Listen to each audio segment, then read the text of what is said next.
Hai sahabat Labmania, balik lagi sama aku Gesta. Jadi hari ini di Labmania kedatangan tamu loh. Nah, kalian mau tahu nggak tamunya itu siapa? Yuk kita kenalan. Boleh Kak, silahkan kenalkan diri, dari PT mana dan namanya siapa ya? Iya, izin perkenalan diri. Nama saya Malati Ananda. Saya dari PT Ditek Jaya. Di sini saya sebagai vendor yang membantu kalibrasi dan pengecekan alat seperti itu. Nah, kakaknya ini dari PT Ditek Jaya. Nah, di Labmania ini habis ngapain nih Kak?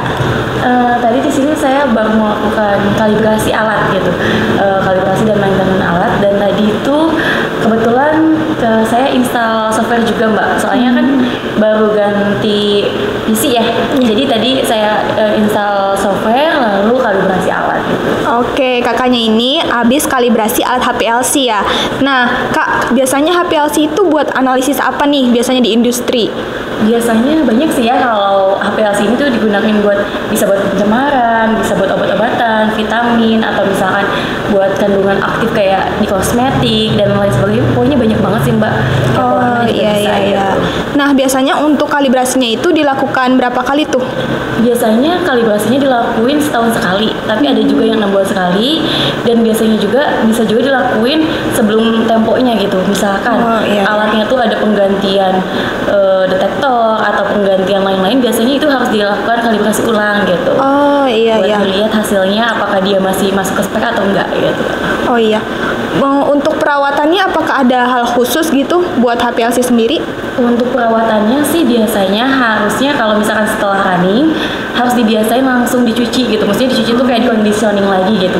Di conditioningnya agak lama gitu biar residu-residu yang nempel di tubing dan lain-lainnya dia itu nggak jadi kerak gitu atau tidak nyangkut gitu kan. Oh iya. Terus paling kalau misalkan udah mulai mampet atau misalkan nggak stabil pressure-nya, biasanya kita sonic gitu. Sonic di bagian tubing-tubingnya.